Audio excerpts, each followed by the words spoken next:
Le message évolutif.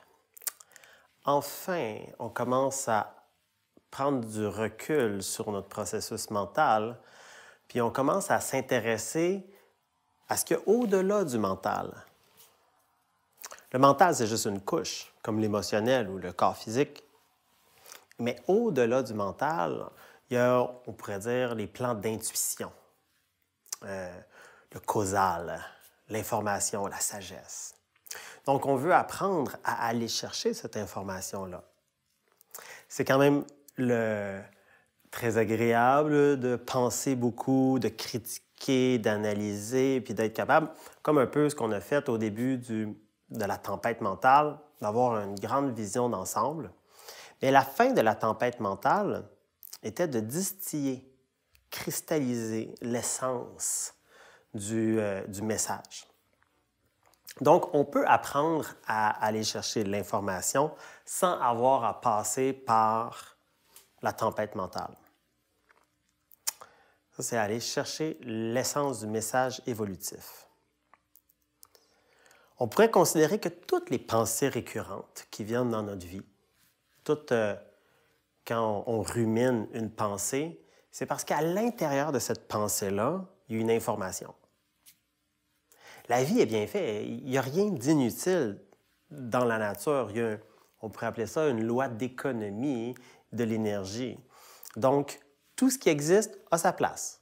Tout ce qui existe a sa raison d'être. Donc, si j'ai une pensée obsédante, il y a une raison d'être. C'est à moi d'attraper cette idée-là et de la déballer.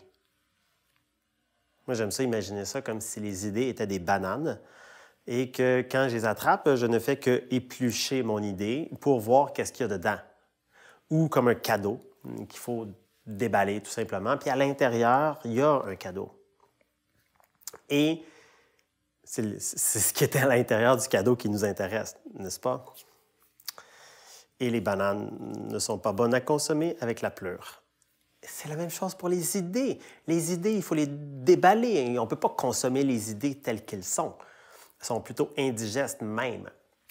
Donc, le processus de déballer l'idée, c'est d'aller vers le message évolutif qui est caché dedans.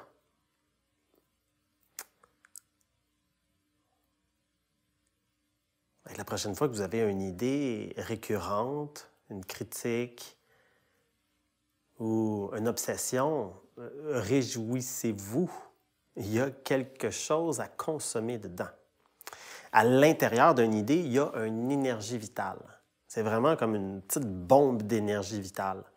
Si on est capable d'ôter l'emballage, on est capable de prendre cette énergie vitale-là, la mettre à l'intérieur de soi, vibrer avec, puis finalement avoir un surplus d'énergie. Je pense que tout le monde a déjà expérimenté ça, d'être dans une situation où c'est qu'on n'a pas d'énergie, on est écrasé sur le fauteuil, puis là, tout à coup, on a une idée. Poing! Puis là, on se retrouve dans la cuisine ou on se retrouve en train on est parti en voiture, puis là, on est comme plein d'énergie. Il y a une idée. C'était juste une idée. On était fatigué avant, puis quelques secondes après, on était plein d'énergie. À l'intérieur des idées, il y a des forces directrices. Il y a des inspirations, des impulsions qui ne viennent pas du monde des idées, qui viennent du plan spirituel, qui viennent du plan d'inspiration de l'être supérieur, qui nous envoie des impulsions. On reçoit des impulsions, mais quand ils rentrent dans le plan mental, ils s'enrobent pour cheminer jusqu'à notre conscience qui est au plan mental. Les inspirations vont s'enrober de pensées pour nous atteindre. Et quand on les attrape, il faut les déballer pour avoir accès à l'intuition. Jusqu'à temps qu'on soit assez grand pour grandir puis se mettre le dessus de la tête dans le monde des intuitions. Pour l'instant, vu qu'on a peu de maturité mentale, peu de capacité critique instantanée, peu de discernement, eh bien, il faut apprendre, il faut grandir. C'est vraiment une question d'éducation mentale. C'est rare qu'à l'école, outre les cours de philosophie, qu'on va vraiment apprendre à penser par soi-même. Il y a beaucoup de cours de philosophie. Au début, ce qu'on apprend, c'est qu'est-ce que les autres penseurs ont pensé. Puis on commence peu à peu à développer une pensée critique. Si on est chanceux, on est dans des écoles plus alternatives où c'est qu'on va encourager la réflexion critique. La réflexion critique, la philosophie, va nous aider à développer les couches supérieures mentales et accéder finalement de façon beaucoup plus directe à l'intuition, à la sagesse. On pourrait dire que la sagesse, c'est plus vraiment une histoire de tête, c'est plus vraiment une idée, que c'est beaucoup plus une histoire de cœur. Donc, une grande partie de notre travail en tant que penseur intuitif, ça va être tout simplement de faire descendre notre attention, notre tension de la tête au cœur. De commencer, parce que la tête, elle va avoir cette tendance-là à analyser, penser de façon très créative, voire abstraite si on l'a développé, mais le cœur, lui, il va nous amener à avoir la capacité de ressentir l'idée. C'est là que ça devient intéressant, de ressentir l'idée, de ressentir sa charge. Et c'est là qu'on peut avoir un discernement kinétique, vibratoire, de ressentir l'écho vibratoire, la vibration de l'idée. Donc, si l'idée est bonne, elle va engendrer un « wow », une dilatation, une ouverture. On sent que ça fait du sens. Puis si on attrape une idée, puis qu'on la met dans notre cœur, puis qu'on sent que toute notre énergie va se contracter, puis qu'on va être comme « oh, donc, c'est pas une bonne idée ». Hey, ça pourrait être simple. Juste prendre les idées et les mettre dans le cœur.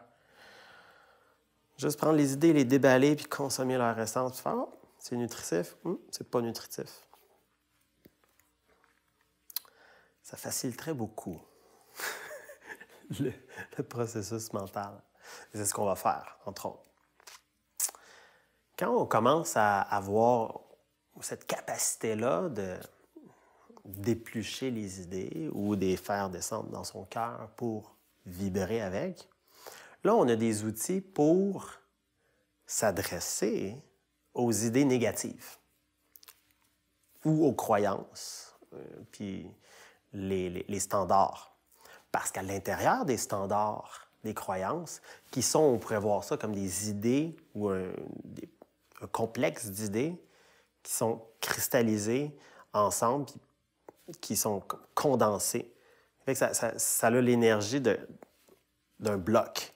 Mais quand on prend le temps des écouter, ces standards-là ou ces croyances-là, on va retrouver à l'intérieur, finalement, de l'énergie vitale, des besoins et même de la sagesse.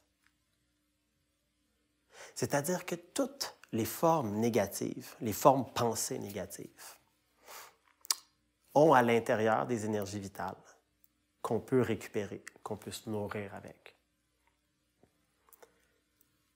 Donc, on va approfondir ces notions-là un peu plus tard que dans le plan mental, c'est-à-dire l'environnement mental. Il y a énormément de croyances, de structures mentales qui ne sont pas mauvaises en soi. C'est juste que c'est notre travail de les récupérer, de les démonter, de récupérer l'énergie vitale qui est cachée à l'intérieur, de s'en nourrir pour nous propulser dans la réalisation de nos besoins de fond.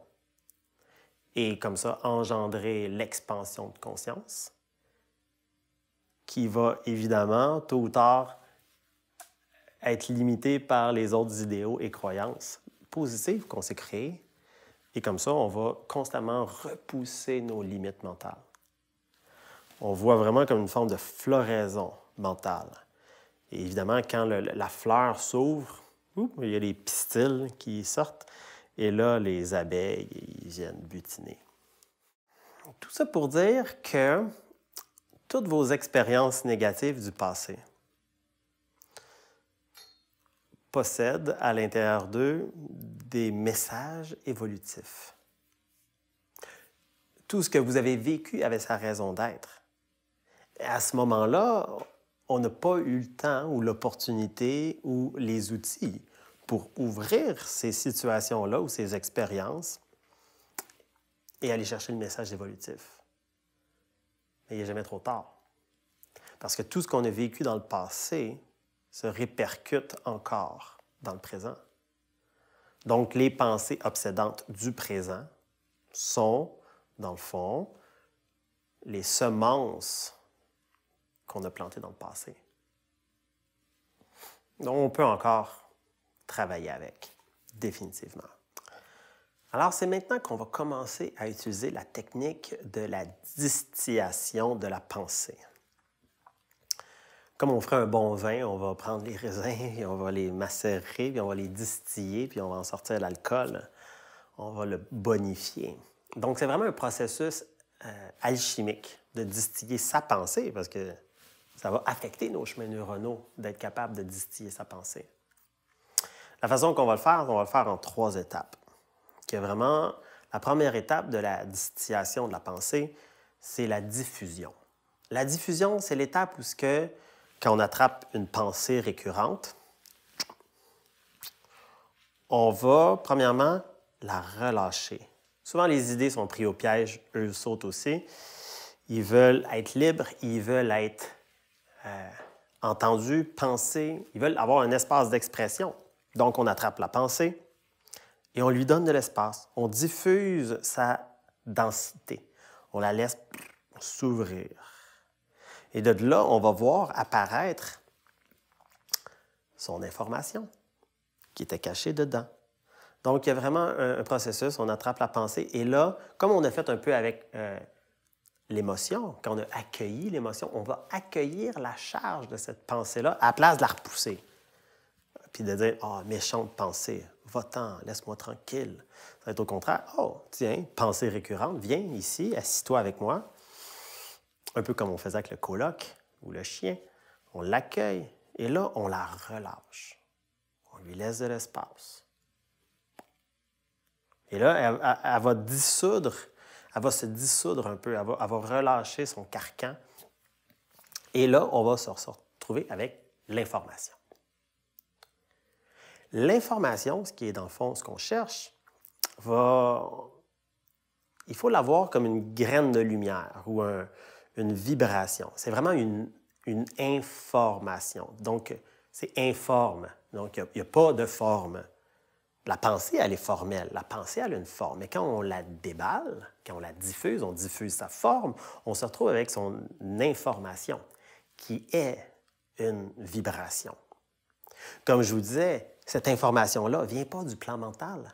Elle vient des plans spirituels, des plans de l'inspiration, qui est descendu dans le plan mental sous forme d'une idée, d'une pensée. Donc, on attrape cette vibration-là par le cœur. Et là, on l'accueille à l'intérieur de soi et on vibre avec. On la laisse comme nous toucher, de devenir ému, de vibrer avec. C'est la seule façon de voir si c'est une information pertinente ou pas. Parce que si c'est une information pertinente, elle va nous inspirer, nous dilater, nous faire sentir vivants. Et si c'est une information qui n'est pas pertinente, elle va être plutôt neutre ou bien même contractante. On la laisse aller. Ça peut arriver des fois qu'on ouvre un cadeau et qu'on n'aime pas ce qui est dedans. On n'est pas obligé de le garder. On le jette. Ou on le jette à la terre. C'est encore mieux.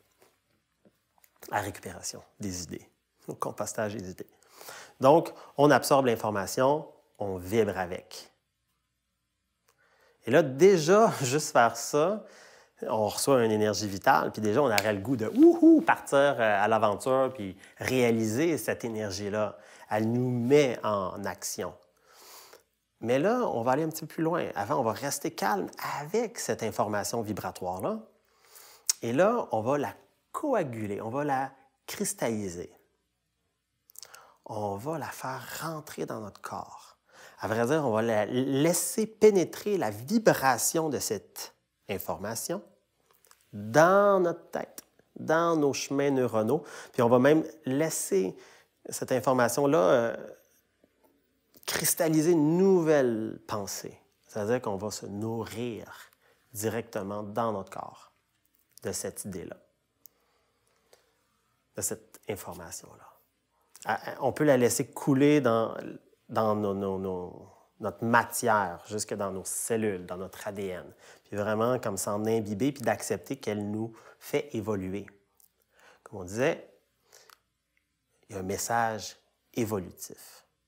L'évolution, ce n'est pas juste une ouverture de conscience. L'ouverture, c'est aussi une modification des patterns neuronaux, une activation de notre ADN, une modification intime de notre matière, qui va engendrer finalement une intégration, une incarnation de la conscience, et donc de changer nos actions. Sinon, ça reste juste « Ah, j'ai des nouvelles idées, mais qu'est-ce que je fais avec les nouvelles idées si je ne transforme pas ma vie qui vient avec? »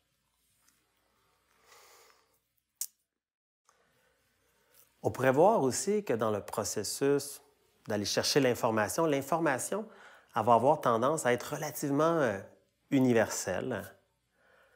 Et je vais te donner un exemple après. Et tandis que la phase de cristallisation, on va se demander comment cette information universelle-là fait du sens pour moi. On va la rendre personnelle, on va la rendre individuelle. Et là, on va la laisser vibrer à l'intérieur de soi plus intimement. Donc, si on applique la dissociation à une idée récurrente que quelqu'un pourrait avoir, comme une femme qui n'arrête pas de penser aux hommes, ou qui analyse tous les hommes qui passent dans la rue, en évaluant leur virilité, en évaluant leur comportement, puis que c'est plus fort qu'elle, elle pense toujours à ça. Pas qu'elle cherche quelqu'un, mais il y a quelque chose de... Ça prend de l'énergie. Là, on pourrait dire, OK, j'attrape cette idée-là, je la relâche. T'sais, on va l'accepter, on va juste s'asseoir avec, prendre le temps de l'ouvrir, de voir c'est quoi l'information vibratoire qu'il y a dedans. L'information qui peut sortir de là, par exemple, ça pourrait être comme, ah, tout à coup, elle se met à penser à le visuel de son père. Ou elle a comme, oh, elle se met à comprendre ou à sentir qu'il y a quelque chose avec son père qu'elle cherche ou qu'elle n'a pas, puis qu'elle recherche comme ça chez les autres. Oui, c'est une information qui, que si on touche à ça, on peut commencer à travailler avec l'information et non avec l'idée. Donc ça, elle va prendre l'information de cette quête paternelle-là, puis elle va la mettre dans son cœur, puis elle va vibrer, elle va accepter la quête paternelle, qui va peut-être se transformer en feeling qu'elle n'a pas été assez aimée par son père, ou qu'elle n'a pas senti suffisamment de sécurité, parce que dans le fond, elle cherchait la virilité, elle n'a pas senti cette sécurité-là. Et là, l'information, elle va continuer à s'ouvrir. On va sûrement aller toucher des besoins de fond. On va sûrement aller toucher comme quelque chose qu'on a vraiment besoin dans notre vie et qu'on peut manifester. Donc, la troisième étape, c'est de laisser résonner ça à l'intérieur de soi, puis d'incarner, on pourrait dire, l'amour paternel et la solidité, la virilité à l'intérieur de soi. C'est-à-dire de prendre en charge ce manque-là qu'on avait. Puis de se mettre à vibrer la sécurité, le contenant pour soi. Ça va complètement changer notre texture vibratoire de faire ça. C'était une idée vagabonde, obsessive. C'est devenu une information qui avait un besoin. Après ça, quand on la rentre en dedans, on la cristallise, puis ça devient comme une attitude qu'on peut générer. En générant la vibration de la sécurité, on va engendrer un écho de sécurité, puis on va avoir des situations sécurisantes qui vont arriver. Ça, c'est tout l'art de la manifestation, comme on va commencer à regarder la semaine prochaine. Mais pour l'instant, c'est juste d'être capable de prendre des idées, aller chercher l'information, d'être touché par l'information, d'accepter de vibrer, ça peut être émotionnel, puis après de se déposer dans qu'est-ce que ça veut dire pour nous. J'en doute pas qu'il y en a pour vous des idées récurrentes. Prenez le temps. Asseyez-vous. Et là, laissez vagabonder votre esprit. Il n'y a pas de... Mais la prochaine idée qui passe, invitez-la à s'asseoir avec vous et cette petite discussion vibratoire avec vos idées préférées.